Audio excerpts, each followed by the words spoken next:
Ini loh mas, 80 ayat 34, 35, 36, 37. Coba kita lihat dulu. Nanti orang itu lari dari saudaranya, bapak ibunya semuanya itu bertanggung jawab sendiri-sendiri.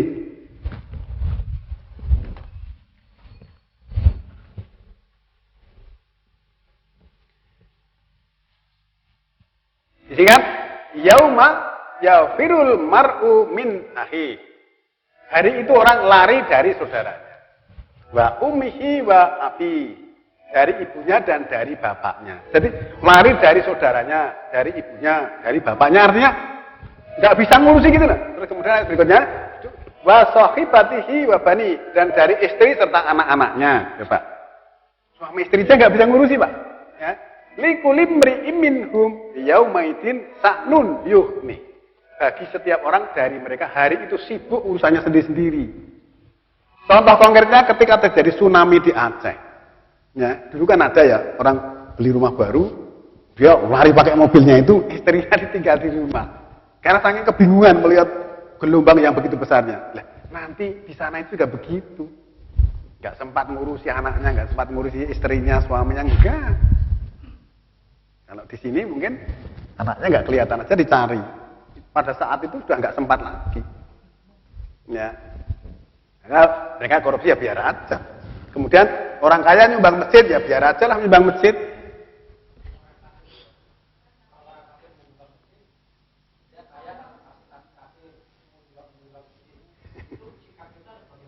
Gini deh, ditambahnya aja.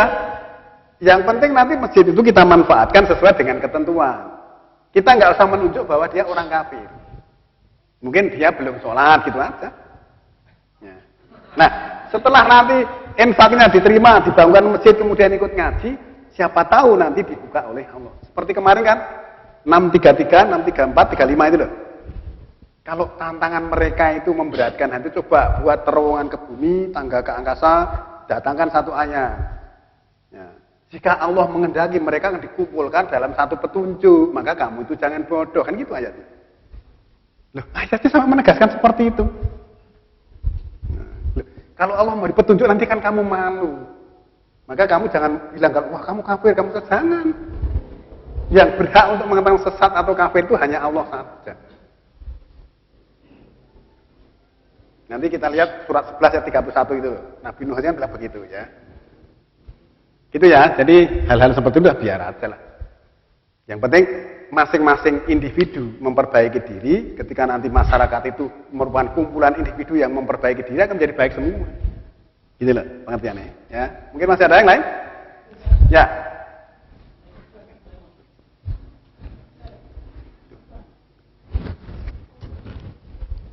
Oke, assalamualaikum warahmatullahi wabarakatuh. Waalaikumsalam.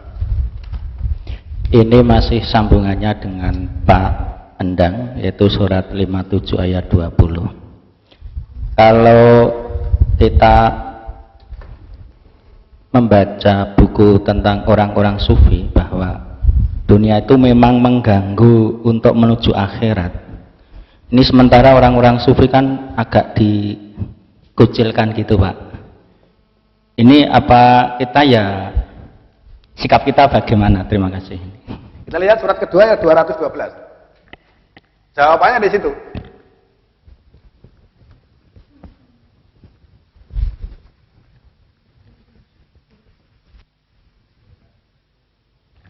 Tadi kan ayat yang sudah kita bahas sebelumnya kan siapa yang menginginkan kehidupan dunia tidak akan dikurangi, dicukupkan semuanya. Itulah yang tidak berbagian di akhirat kecuali nar, kan itulah. Maka orientasi seperti tadi kan juga benar. Sekarang 2 ayat 212. 2 ayat 212. Zujina lilladziina kafarul hayatud dunya. Dihiasi untuk orang-orang kafir itu kehidupan dunia. Dunia itu miliknya orang kafir. Maksudnya gitu. Kemudian wa yafqaruna minal ladzina amanu, mereka mengolok-olok, mengejek orang-orang yang beriman. Walladzina taqau fauqahum yaumal qiyamah. Sedangkan orang-orang yang bertakwa itu nanti akan di atas mereka pada hari kiamat. Di dalam surga kan di atas neraka kan? Nah. Wallahu yarzuqu may yasha' bighairi hisab, dan Allah memberikan rezeki pada siapa yang Dia kehendaki tanpa perhitungan. Nah, maka sebenarnya dunia itu adalah miliknya orang-orang kafir. Nah, orang-orang yang memperhatikan dunia tanpa memperhatikan akhirat tadi, ancamannya adalah gitu loh. Tadi ayat-ayat yang sebelumnya tadi. Ya. Bisa dipahami ya? Oke.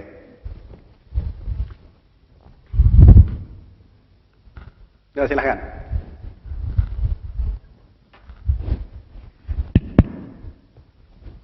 Al-Quran adalah sebagai petunjuk, tidak boleh dijadikan sebagai alat, Pak Guru. Ya. Nah, sekarang yang kami tanyakan bagaimana kalau ayat-ayat Al-Quran digunakan sebagai ayat, sebagai alat untuk berdakwah, Pak Guru. Terima kasih, Pak Guru. Alat berdakwah itu kan berbeda dengan alat kampanye, Pak. Sebenarnya jangan sebagai alat, tapi sebagai sarana untuk berdakwah. Ayat-ayat itu bukan alat. Karena ayat itu petunjuk.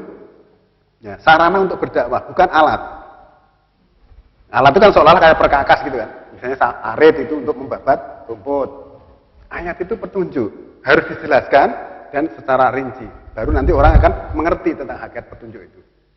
Karena Al-Quran itulah hudalinas, petunjuk untuk manusia. Tetapi karena manusia tidak semuanya percaya, kemudian dikerututkan menjadi hudalil mutakin. Nah, gitu ya. Ya, mungkin masih ada? Ya. Terima kasih. Yang ingin saya tanyakan Pak Guru, ini ketika saya memperhatikan orang-orang yang berdemonstrasi itu, dari tokoh-tokoh agama itu juga menyarankan bahwa mereka itu sebenarnya pada dasarnya membela agama Allah, begitu Pak Guru. Dan kemudian disikapi juga orang-orang yang mengikuti, dia juga menggebu-gebu itu membela itu agama Allah.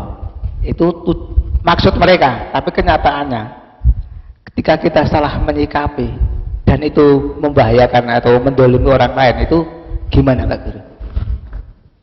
Membela agama itu seperti apa? Din Allah itu kan Islam. Islam itu kan identik dengan Al-Quran. Ya. Nah, sekarang ini yang dipersoalkan kan Al-Quran surah Al-Maidah 51. Nah, untuk bisa membela Al-Quran ini seharusnya jangan membuat persoalan. Nah, tetapi ketika ini dipelajari dan dianalisakan secara detail dan rinci, akhirnya orang mengerti, mungkin orang yang mempersoalkan itu menjadi masuk Islam. Oh, ternyata Al-Quran bisa begitu ya.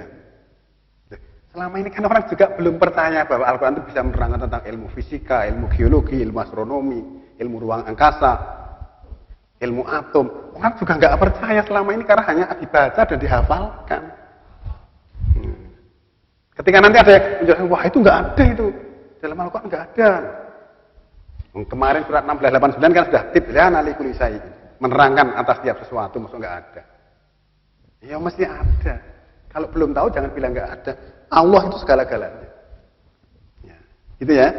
Nah, coba sekarang kalau hal-hal yang berkaitan dengan masalah ini tadi, kita lihat surat 6 ayat 108, nanti 109 dan 110. Seperti tadi, kalau misalnya kita tidak dakwah itu nggak usah mengeluarkan ayat, masuk di lapangan mengeluarkan ayat. Nanti mereka itu akan mencela Allah dengan permusuhan tanpa ilmu. Sekarang terbukti ya. Nah, kadzalika zayyana likulli umatin amaluhum. Seperti itulah dihiasi bagi setiap umat itu amal mereka.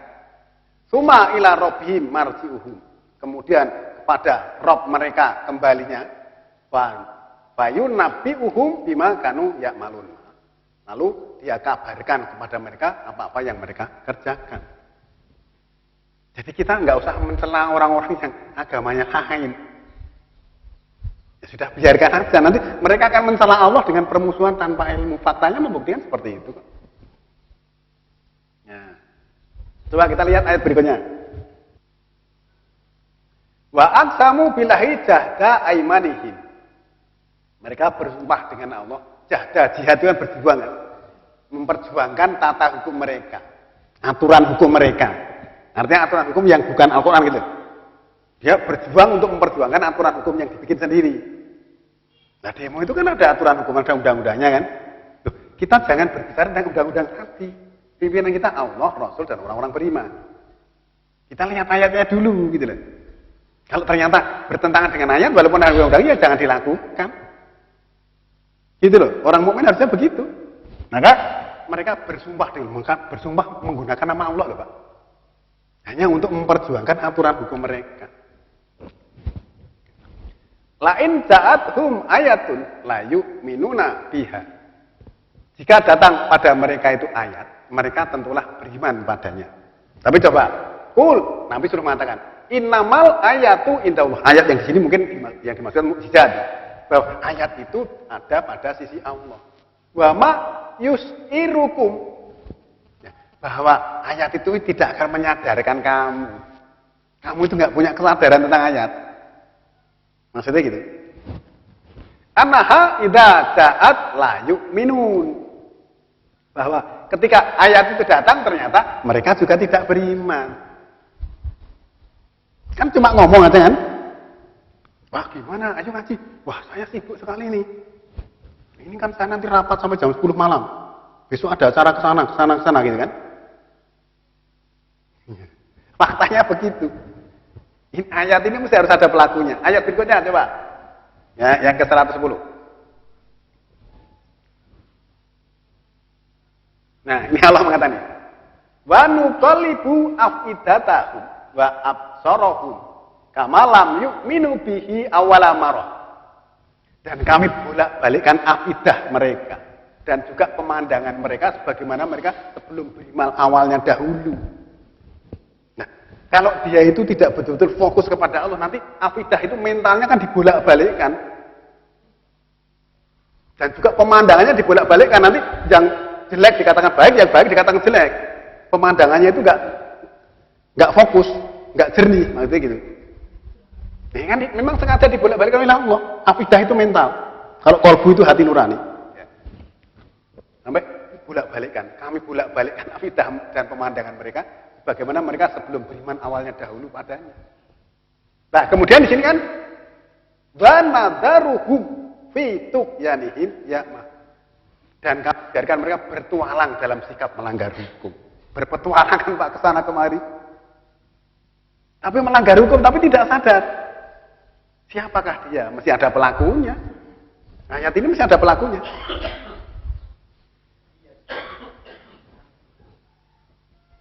Kita tidak boleh mengatakan siapapun. Ayatnya berbunyi begini, nanti yang merasa biar merasa sendiri. Kita nggak perlu nunjuk orang. Ya. Nanti ditunjuk ya mesti marah. Kita nggak usah nunjuk. Ayatnya bilang begini, mesti ada pelakunya. Siapakah dia? Yang merasa biar merasa sendiri. Gitu. Kalau nggak merasa ya kan nanti kan dibiarkan oleh Allah kok. Dan kami biarkan mereka bertualang dalam sikap melanggar hukum. Dibiarkan. Artinya supaya menyadari sendiri. Tetapi ayat tadi ketika datang tidak akan menyadarkan kamu. Kesadaran itu ada di hati sini kok. Mentalnya sudah dibolak-balikkan, pemandangannya dibolak-balik kok. Nah kayak orang bingung. Ya. Ditunjukkan pun juga dia nggak mau nerima karena mentalnya sudah dibolak-balikkan oleh Allah. Ya. Nah, saudara sekalian, dari ayat-ayat ini kan sebenarnya cukup jelas ya, bahwa kita memang harus betul-betul berpegang kepada keimanan yang ditetapkan oleh Allah di dalam Al-Quran. Dan satu hal yang perlu dipahami bahwa kita tidak perlu menunjuk seseorang. Karena kalau filosofinya orang menunjuk itu gimana? Pada orang satu, tapi kepada diri sendiri tiga. Tiga pada diri sendiri. Ya. Maka kita jangan suka menunjuk orang. Tadi kan kita juga tidak boleh mencela orang-orang yang menyeru selain Allah. Nanti dia akan mencela Allah dengan permusuhan tanpa ilmu. Nah, faktanya memang begitu. Yang dicela bukan kamu. Seperti kemarin kan, ayatnya mengatakan kepada Nabi, ketika dikatakan begini kan juga sedih kan. Allah tahu bahwa hatimu sedih, tapi tidak usah sedih. Mereka itu bukan menentang kamu, tetapi orang-orang dolim itu mendustakan ayat-ayat Allah. Gitu loh. Ayatnya jelas kok. Nah, masalah itu nanti ada yang rumongso, mungkin kemudian dia sadar, kemudian kembali, alhamdulillah. Itu yang kita harapkan. Kalau tidak sadar, Allah juga membiarkan kok. Biarkan saja dia nanti dalam petualangannya melanggar hukum, silakan. Nah, kalau selama ini kita hanya mengikuti hawa, selain mengikuti hawa itu termasuk musyrik loh, Pak. Dengan mengatakan kalimat-kalimat keras padahal belum tentu benar. Itu kan mengikuti hawa nafsu. Coba lihat, 25, 43, 44. Ini termasuk